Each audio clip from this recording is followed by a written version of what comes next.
하시고 꼭 참석해 주시기 바랍니다. 지금까지 부흥회라는 것을 한 번도 참석해 보지 않으신 분들도 이번에는 꼭 참석하셔서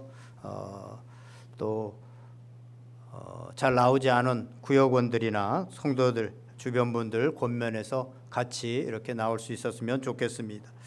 이번 부흥회를 통해서 그동안 코로나로 인하여서 많이 약해지고 식어지고 무너졌던 우리의 신앙이 다시 재건되어지고 하나님의 축복으로, 하나님의 축복이 흐르는 그런 인생이 될 수 있기를 주님의 이름으로 간절히 축원드립니다.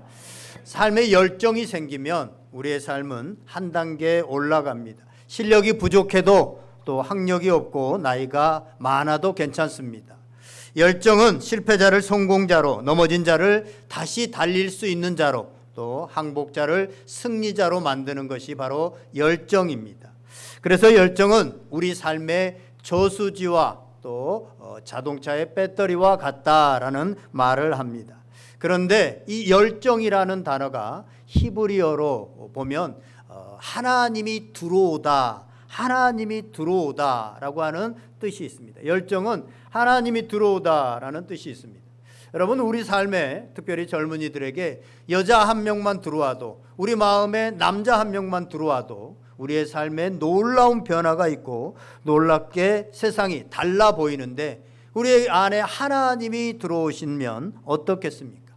이번 부흥회를 통하여서 하나님이 내 안에 들어오고 내 안에 이미 들어와 계신 하나님이 다시 한번 확진할 수 있는 그런 시간 될 수 있기를 주님의 이름으로 간절히 축원드립니다. 축복이라는 주제로 계속해서 몇 주 동안 말씀을 전하고 있습니다. 축복, 즉 복이라고 하는 것은 오늘 본문에서 보면 이 복이 뭐냐라고 봤을 때 오늘 본문에 의하면 이 복은 하나님 앞에 먼저 무릎을 꿇는 것이 복이다라고 볼 수 있습니다. 오늘 14절과 15절에 보면 이렇습니다. 이러므로 내가 하늘과 땅에 있는 각 족속에게 이름을 주신 아버지 앞에 무릎을 꿇고 비노니, 하나님 앞에 모든 것을 창조하신 땅과 하늘의 창조자이신 그 하나님 앞에 겸손히 무릎을 꿇고 비는 것이 바로 복의 시작이요, 그럴 때 하나님께서 놀라운 복을 주시는데, 우리가 생각하는 그 차원의 복이 아니라 하나님 차원의 복을 허락하여 주신다고 하는 사실입니다. 우리가 이 땅에서 소망하고 이 땅에서 받기 원하는 복은 굉장히 낮은, 우리의 배를 채우기 위한 거나 우리의 눈을 즐겁게 하는 것들입니다. 잠시 있다가 이 땅에서 사라질 그런 순간적인 것들입니다. 그런데 하나님께서 우리에게 주시는 복은 영원한 복, 목마르지 않게 하시고 또 신비한 그런 우리를 존귀하게 하시는 그런 복이 하나님께서 우리에게 주시는 복이라고 하는 사실입니다. 이 세상 모든 복은 하나님 앞에서는요, 부스러기에 불과합니다. 이 세상에서 가장 좋은 복이라고 알고 또 지금까지 우리가 그 복을 사모하지만 이미 그 복은요, 다른 사람들이 이미 다 쓰고 남은 부스러기요 재활용입니다. 그래서 솔로몬이 이 세상의 사람들이 갖고 싶어 했던 그 모든 복을 가져본 후에 하는 고백이 뭐냐면, 해 아래 새 것이 없다. 하나님 앞에서는 항상 새롭고 놀랍고 은혜롭고 신비하고 영원한 복인데 이 땅의 것은 새로운 것이 없는 부스러기요 재활용이었다라고 그렇게 고백하고 있습니다. 마태복음 15장에 보면 예수님께서 두로 지방에 가시다가 딸이 귀신 들린 그 여인을 만나게 되어집니다. 이 여인이 자기의 딸의 그 국류를 베풀어 주기를 원하는 마음으로 이방 여인이었음에도 불구하고 예수님께 찾아옵니다. 그때 예수님께서 자녀의 떡을 취하여 개에게 주는 것이 마땅하지 않다라고 다소 굉장히 야박한 이런 얘기를 합니다.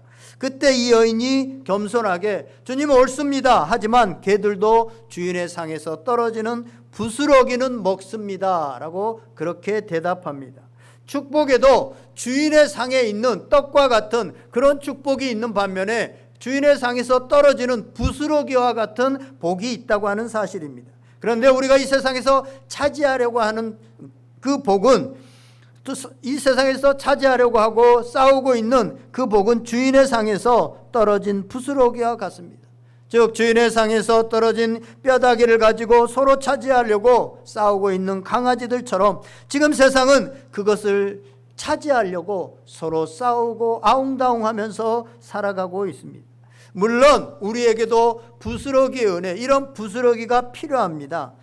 하지만 우리가 진짜 구해야 될 것은, 진짜 소망해야 될 것은 상위에 있는 하나님께서 주시는 그 복을 사모해야 된다고 하는 사실입니다. 오늘 본문에서 하나님께서 이러한 상위에 있는 온전한 복에 대해서 말씀하시고 그 복을 주시기 원하십니다. 오늘 본문에 하나님께서 주시기 원하시고 바울이 에베소 교회 교인들을 향해서 구하고 있는 복은 크게 세 가지로 압축해서 말씀드릴 수 있습니다.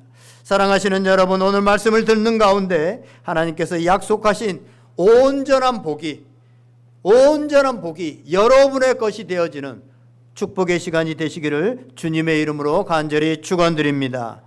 그렇다면 하나님께서 오늘 본문에서 주시기 원하시는 온전한 복, 오늘 바울 사도가 에베소 교인들을 향하여서 정말 이 복을 받기를 원하는 세 가지 복은 어떤 복일까요? 첫 번째로는 우리 15절 16절 말씀 다 같이 한번 읽어보겠습니다. 14절부터 읽겠습니다. 시작. 이러므로 내가 하늘과 땅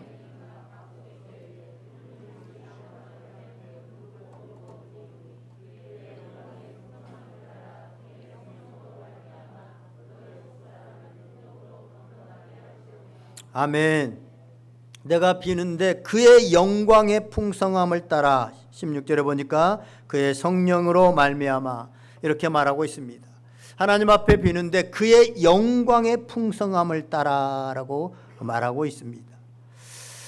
성령의 능력으로 우리 속사람이 강건하게 되는 복, 이 복을 첫 번째로 말씀하고 있는데 우리가 보는요, 이 겉사람, 우리가 보는 것은 이 겉사람이 외모죠. 사람들은 이 외모로 사람을 보고 외모로 사람을 평가합니다. 그런데 겉으로 드러난 것은 우리의 생명을 지탱하는데 별로 그렇게 도움이 되지 못합니다. 진짜 우리가 사느냐 죽느냐 하는 것은 우리 속에 안에 있는 보이지 않는 심장이라든가 콩팥이라든가 간이라든가 뇌와 같은 이런 것들이 우리의 생명을 좌지우지합니다. 그런데 오늘 본문에서 말하는 속사람은 그런 심장이나 간이나 콩팥과 같은 그런 것이 아니라 더 깊은 곳에 있는 인간의 생각이나 마음이나 영혼과 같은 것을 속사람이다라고 그렇게 말씀하고 있습니다. 이 사람은 몸만 상처를 입는 것이 아니라 실제로 이 속사람이 상처를 더 잘 받고 더 병에 잘 걸립니다. 요즘은요, 이 속사람이 병든 사람들이 너무나도 많이 있습니다. 그래서 젊은이들 군대에 가도요, 다 상담사들이 이제 전 부대마다 다 상담사들이 배치되어 있고 수시로 이 마음의 병을 치료하기 위해서 상담을 합니다. 하루에도 얼마나 많은 사람들이 이 속사람이 병들어서 스스로 인생을 포기하는지 모릅니다. 젊은 사람들이 가장 많은 죽음을 경험하는 게 바로 이 속사람이 병들었기 때문에 그 죽음을 경험하게 되어집니다. 그런데 이 속사람이 병들면 고칠 방법이 없습니다. 그래서 요즘 그것을 고치기 위해서 상담학이라고 하는 또 이런 학문들이, 심리학이라고 하는 학문들이 굉장히 유행하고 있지만 잘 고쳐지지 않습니다. 잘 낫지 않습니다. 평생 가는 경우도 많이 있습니다. 어렸을 때 받은 그 속사람의 상처, 어렸을 때 받은 그 속사람이 병든 거, 그걸 가지고 평생 그것에 이끌려 가지고 한번 인생 제대로 살아보지 못하고 그렇게 살아가는 사람들도 많이 있습니다. 그래서 속사람이 병들지 않고 건강하게 되는 것이 정말 축복입니다. 오늘 본문을 보면 속사람이 강건해지는 복에 대해서 얘기하고 있고 속사람이 강건해지는 것이 정말 복이다, 진정한 복이다 라고 그렇게 말씀하고 있습니다. 그리고 우리가 방금 읽은 본문에 보니까 하나님 앞에 무릎을 꿇고 이것을 위해 기도하는데 그의 영광의 풍성함을 따라라고 말하고 있습니다. 우리 믿음의 선조들은, 우리 믿음의 선배들은 이 땅에서 하나님의 영광이 얼마나 풍성한지를 알았습니다. 특별히 이 복을 누리고 있는 사람들은 영광의 풍성함을 알았습니다. 이번 주 우리 주보 공과에도 나와 있지만 사도행전 7장에 보면 스데반이 복음을 전하다가 하나님의 말씀을 전하다가 애매하게 돌에 맞아서 죽게 되어지는 죽음의 위기에 처하게 되어집니다. 그때 그가 하늘을 바라보면서 눈이 열리게 되어집니다. 눈이 열리고 7장에 보면 하늘을 보니 하나님의 영광과 우편에 계신 하나님을 보았다라고 말씀하고 있습니다. 하나님의 영광을 보았습니다. 그 영광을 확실히 보고 나니까 돌에 맞아 죽는 상황 속에서도 억울할 것도 서러울 것도 없었습니다. 두렵지도 않았습니다. 그래서 그 죽음의 현장에서 주여 이 죄를 저들에게 돌리지 마시옵소서, 내 영혼을 받아주십시오 라고 하면서 오히려 그들의 죄를 용서해 달라고 기도하면서 담대하게 죽음을 맞이합니다. 로마서 8장 18절은 이런 말씀이 있습니다. 생각한데 현재의 고난은 장차 우리에게 나타날 영광과 비교할 수 없도다. 아멘. 아무리 고난이 커도 그 하나님의 영광을 보게 되어지니까, 하나님의 그 영광의 풍성함을 알게 되어지니까 이 세상에 서럽고 분한 것들이 별로 문제가 되지 않더라는 겁니다. 그런데 그렇지 못하고 속에 병들어 있는 사람들은 어떻습니까? 자기에게 조금만 섭섭하게 하고 자기가 조금만 손해를 봐도 그것 때문에 화가 나고 분이 나서 견디지를 못하고 그것을 참으면 화병이 나고 그것을 폭발시키면 인생이 잘못되어지고 이런 삶을 살아가게 되어집니다.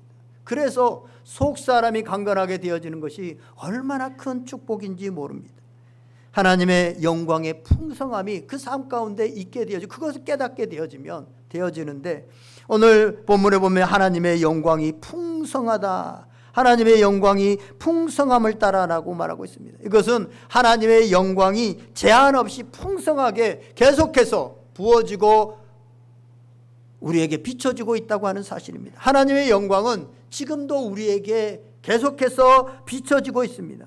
그런데 마치 먹구름에 태양빛이 가리게 되어지고 햇빛이 가려지는 것처럼 하나님의 영광 앞에 막이 있어서 우리로 그것을 보지 못하게 합니다. 그리고 그 혜택을 받지 못하게 하고 그 능력을 받지 못하게 합니다. 이때 하나님의 영광을 볼 수 있도록, 하나님의 영광이 우리에게 온전히 공급되어지고 그 혜택을 누릴 수 있도록 하시는 것이 성령의 역사라고 하는 사실입니다. 그래서 16절에 보세요. 그의 영광의 풍성함을 따라 그의 성령으로 말미암아 너희 속사람을 능력으로 강건하게 하시고, 아멘. 하나님의 영광의 빛이 우리에게 비춰지는데 그것을 가로막고 있는 것을 성령이 제거해주고 성령의 역사로 그 빛이 우리 가운데 제대로 비춰짐으로 인해서 우리 속사람이 강건하게 되어진다고 하는 사실입니다.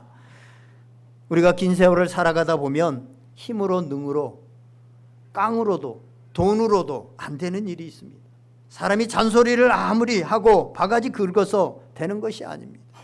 성령의 능력으로 하나님의 영광의 풍성함을 알게 될 때 속사람이 강건하게 되어져서 어떠한 어려움과 어떠한 고난 앞에서도 눈 깜짝하지 않는 그런 삶을 살아가게 됩니다. 모든 두려움을 극복하고 이 세상에서 담대하게 당당하게 살아가게 된다는 것입니다. 나아가 우리의 속사람이 강건하게 되어지면 우리의 마음의 상처와 쓴뿌리, 해결되지 못한 모든 근심과 걱정, 두려움들이 떠나가게 되어집니다.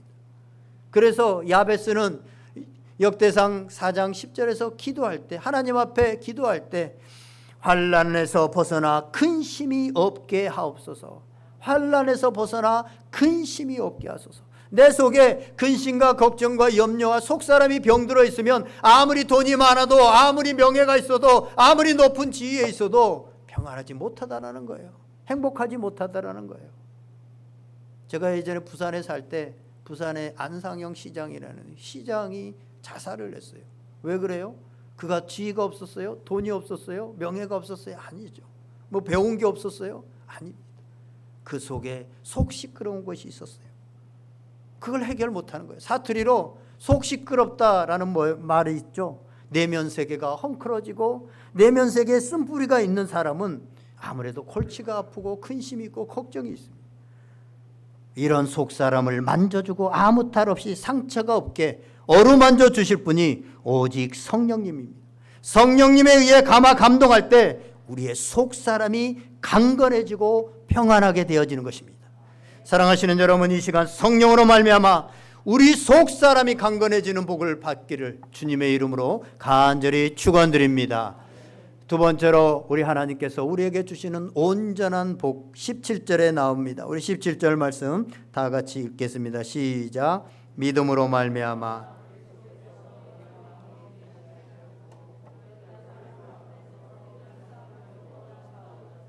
아멘. 예수 그리스도께서 마음에 계시는 복입니다. 우리 마음에 계시는 복입니다. 우리가 낭망하지 않고 승리하는 삶을 살기 위해서는 우리 마음 가운데 그리스도가 계셔야 됩니다. 우리의 힘으로 닥쳐오는 모든 환난과 어려움과 이 땅의 제약 가운데 있는 삶을 살아가면서 얼마나 힘들고 버겁고 무거워요. 그런데 우리의 힘으로 살아가려고 하면 속사람이 병들고 결국 넘어지고 쓰러지게 되어집니다. 그러나 우리 속에 있는 예수 그리스도가 계시면 우리의 속사람이 병들지 않고 계속해서 건강하게 성장할 수 있습니다. 그래서 우리 마음 가운데 우리 안에 예수 그리스도가 계시는 것이 복이라고 하는 사실입니다. 그런데 예수 그리스도가 우리 마음에 계시려고 하면 예수 그리스도가 우리 안에 들어오셔야 됩니다. 우리 안에 들어오셔야 예수님이 계실 수 있죠. 어떻게 하면 예수님이 우리 가운데 들어오실 수 있습니까? 요한계시록 3장 20절에 보면 이렇게 말씀합니다. 볼지어다 내가 문 밖에 서서 두드리노니 누구든지 내 음성을 듣고 문을 열면 내가 그에게로 들어가 그로 더불어 먹고 그는 나로 더불어 먹으리라. 아멘. 주님께서 마음의 문을 두드릴 때 그 마음의 문을 열고 예수 그리스도를 영접하면, 즉 나는 죄인입니다. 예수 그리스도가 나의 주인이 되어 주시옵소서. 나의 구주십니다. 그 예수님을 영접하고 받아들일 때 우리 가운데 예수님이 들어오시겠다. 그래서 함께 동행하시겠다라고 약속하고 계십니다. 로마서 10장 10절을 보면 사람이 마음으로 믿어 의에 이르고 입으로 시인하여 구원에 이른다라고 말씀하고 있습니다. 요한복음 1장 12절은 영접하는 자, 곧 그 이름을 믿는 자들에게는 하나님의 자녀가 되는 권세를 주셨다라고 말씀하고 있습니다. 우리가 예수 그리스도를 진심으로 영접할 때 나는 죄인입니다. 주님이 나의 주인이십니다. 나의 왕이십니다. 라고 고백할 때, 그리고 예수님을 영접할 때 우리 가운데 들어오신다고 하는 사실입니다. 그런데 우리가 계속해서 병들지 않고 계속해서 건강하게 성장하는 복을 받기 위해서는 예수님이 우리 속에 잠깐 들어왔다가 가시면 안 됩니다. 계속해서 우리 속에 머물러 계셔야만 우리가 계속 성장하고 계속해서 복을 누릴 수 있습니다. 그러면 예수님이 우리 가운데 계속 머물러 있을 수 있게 하는 비결은 무엇입니까? 예수님이 우리 가운데 계속 머물러 있어야 우리가 복을 받고 강건해지고 성장하게 되어지고 하나님의 형통하심을, 하나님의 평안을 맛볼 수 있는데, 예수님이 계속 머물게 하는 방법이 무엇입니까? 그것은 바로 믿음이라고 하는 사실입니다. 오늘 본문 17절을 보세요. 믿음으로 말미암아 그리스도께서 너희 마음에 계시게 하시옵고. 아멘. 믿음으로 말미암아 예수님이 우리 가운데 거하시고 계속해서 우리 가운데 머물러 있다고 하는 사실입니다. 우리가 잘 아는 민수기 14장을 보면 이스라엘 백성들이 애굽에서 나와서 이제 가나안 땅에 들어가게 되어집니다.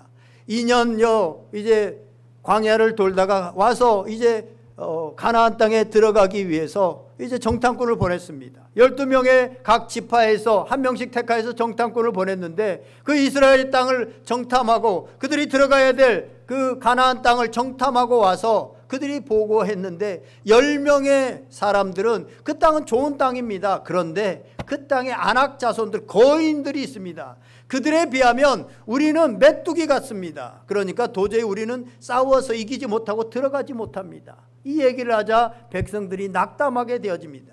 그런데 여호수아와 갈렙은 똑같은 상황, 똑같은 것을 보고 왔습니다. 그런데 그들은 우리의 먹입니다. 우리는 들어갈 수 있습니다.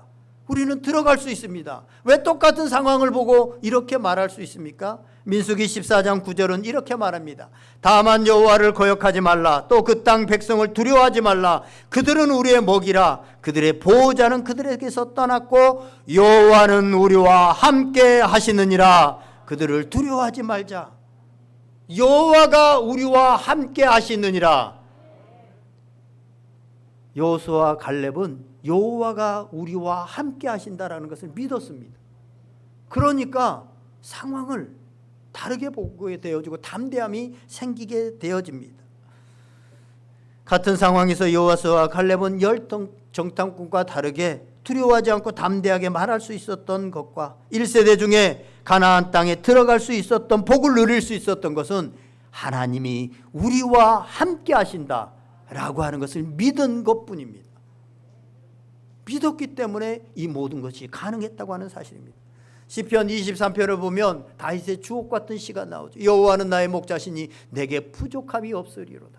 여호와가 나의. 그런데 이 다윗이 이 시편을 쓸 때는요, 4절에 나오는 것 같이 내가 사망의 음침한 골짜기를 다닐지라도 해를 두려워하지 않을 것은, 사망의 음침한 골짜기에 있었던 어려운 광야 생활 가운데 여호와가 나의 목자니 부족함이 없다라고 고백합니다. 그렇게 할 수 있었던 건 뭐예요?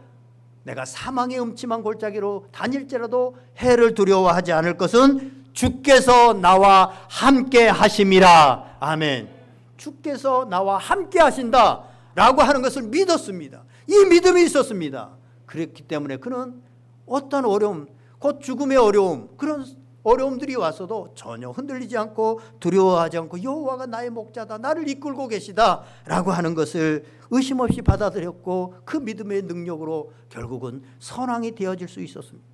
여호수아 1장에 보면 이제 이스라엘 백성들을 애굽에서 이끌어내신, 그 하나님께서 이끌어내게 하신 모세 지도자, 정말 이스라엘 백성들에게 그만큼 지도자가 없을 만큼 훌륭한 지도자였던 왕궁에서 모든 교육을 받았던 모세가 결국 다 이제 가나안 땅에 들어가지 못하고 죽게 되어져요. 그리고 그 바톤을 이어서 여호수아가 바톤을 이어받습니다.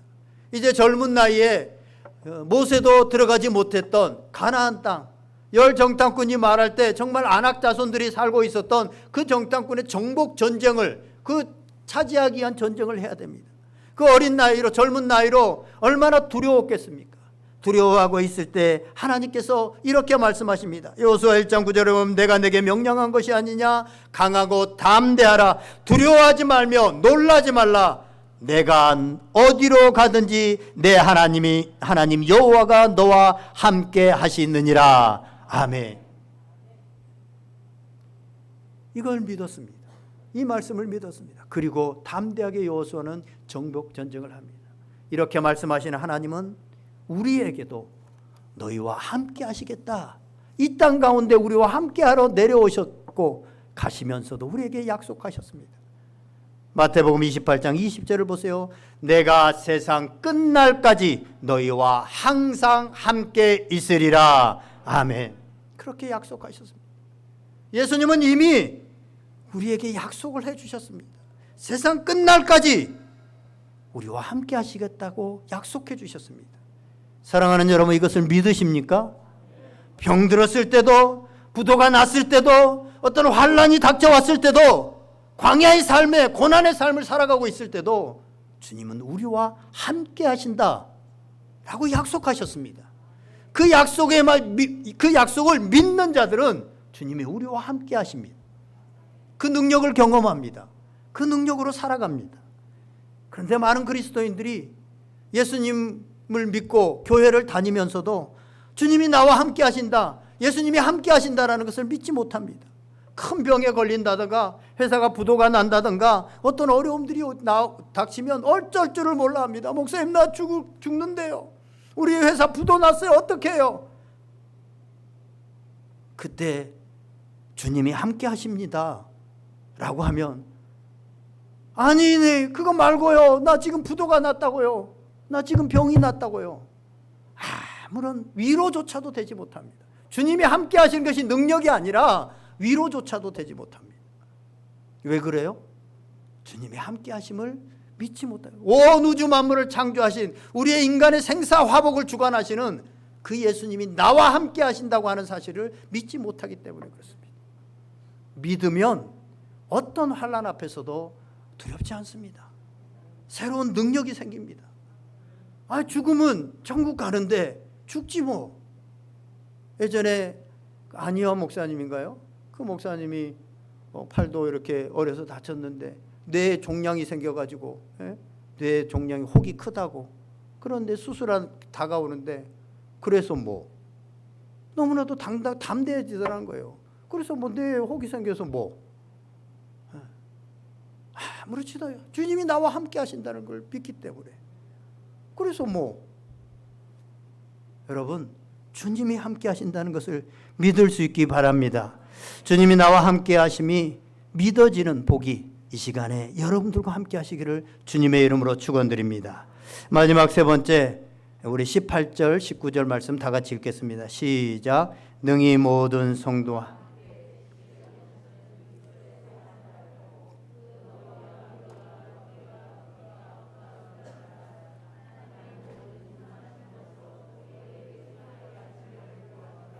아멘. 마지막 세 번째는 하나님의 충만으로 충만케 되는 복입니다. 하나님의 충만으로 충만케 되는 복. 하나님의 충만으로 충만케 되는 복이 아주 중요한 복이고 오늘 말씀에서 어떻게 보면 결론과도 같은 말씀입니다. 오늘 본문은 하나님의 충만하신 그 충만의 복을 말씀하시면서 예수 그리스도의 사랑을 얘기합니다. 왜요? 예수님의 사랑을 말씀하시는 것은 우리가 하나님의 충만하신 충만의 복은 예수 그리스도에게까지 자라가는 것인데 그 자라가는 것의 핵심에는 예수 그리스도의 사랑이 있고 그 사랑이 핵심이기 때문에 예수님의 사랑을 얘기합니다. 그 중심에 그리스도의 사랑이 있습니다. 그리스도의 사랑을 온전히 깨닫고 그 사랑이 내 마음속에 충만하게 되는 것이 하나님의 충만입니다. 그래서 오늘 본문에서 이 예수님의 사랑에 대해서 네 가지를 간단하게 얘기를 하고 있죠. 뭐라고 말합니까? 예수님의 첫 번째 그 사랑의 넓이에 대해서 말하고 있습니다. 포용력이죠. 예수님의 사랑의 넓이는 한이 없습니다. 그래서 장녀도 세리도 현장에서 가늠하다 붙잡힌 여인들도 잘못한 죄인들도 소외된 자들도 강도도 다 품을 수 있는 것이 예수님의 사랑입니다. 우리는 작은 거 나한테 손해를 끼치고 나를 섭섭하게 한 사람을 용서하지 못하고 이런 사랑인데 예수님의 사랑은 한없이 큰 사랑이에요. 그것이 넓입니다. 길이는 어떻습니까? 사랑의 영원성입니다. 사랑의 영원. 예수님의 사랑은 얼마나 기냐면 골고다의 십자가의 죽음까지입니다. 아니 죽음을 넘어서는, 그래서 아무도 측량할 수 없는 사랑입니다. 죽음을 넘어서는 사랑. 죽을 때까지도 사랑하는 사랑, 그 죽음을 넘어서는 예수님의 사랑의 길이는 그렇다는 거예요. 사랑의 높이는 어떻습니까? 사랑의 수준을 얘기합니다. 예수님의 사랑이 얼마나 높습니까? 하늘보자 하나님까지 높아져 있습니다. 이 말은 뭐냐면 인간의 차원을 넘어서는 하나님의 사랑이라고 하는 사실입니다. 마지막 네 번째로는 사랑의 깊이입니다. 이거 어려운 말로 하면 심원성이라고 할 수 있습니다. 예수님의 사랑은 우리 안에 있는 깊은 부분까지, 영혼의 상처까지도 치유하는 것이 예수님의 사랑입니다. 그래서 예수님의 사랑은 우리의 영혼도, 죄로 인해서 병들고 죽을 수밖에 없는 우리의 영혼도 치유하시는 그런 사랑입니다. 우리에게 이 사랑을 알고 이 사랑을 깨닫게 하기 위해서 어찌 보면 복음서는 4권이 기록되어 있는지도 모릅니다. 왜 똑같은 예수님의 얘기가 마태, 마가, 누가, 요한 4복음서에 기록되어졌느냐? 오늘 본문을 빗대어 보면 예수님의 그 사랑의 넓이와 길이와 높이와 깊이를 여러 각도에서, 동서남북 각도에서 깨닫게 하기 위해서, 그것을 알게 하기 위해서 그렇게 기록하고 있다고 하는 사실입니다. 우리가 하나님의 모든 충만하신 것으로 충만하게 하셨다는 것은 여러 가지로 말씀드릴 수 있지만 오늘 본문에서 보면 하나님의 충만하심으로 충만케 되는 것은 예수님의 그 사랑을 깨닫고 그 사랑으로 살아가는 사람이 되었다는 것입니다.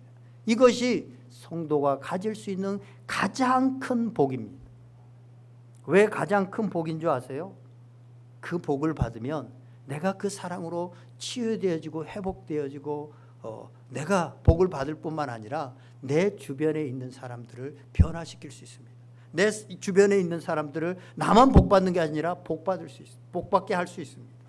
또 이 세상을 변화시킬 수 있는 것, 세상을 변화시킬 수 있는 것 돈이 아닙니다. 권력이 아닙니다.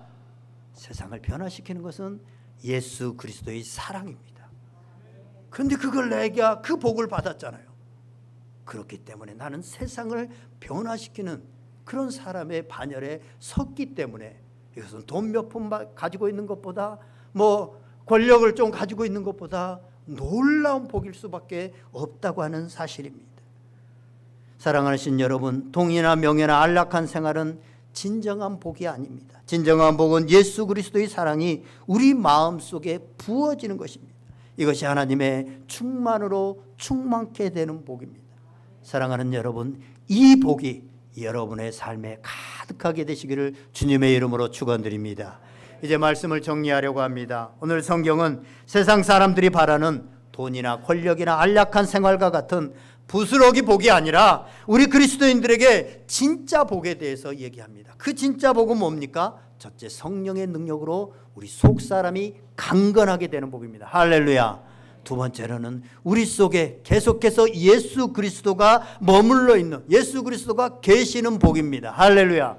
세 번째로는 하나님의 충만하심으로 우리가 충만케 되어지는 복입니다. 이러한 복이 여러분들 가운데 가득하기를 주님의 이름으로 축원드립니다. 우리가 부흥회하는 것도 이러한 정말 진짜 복을 가진 자들로 살아가자, 이걸 잃어버렸다고 하면 다시 회복하자라고 해서 부흥회 시간들도 갖는 겁니다. 사랑하는 여러분, 여러분의 삶에 성령의 능력과 예수 그리스도와 하나님의 충만하심이 가득하시기를 주님의 이름으로 간절히 축원드립니다. 다 같이 한번 기도하겠습니다. 오늘 말씀을 생각하면서 우리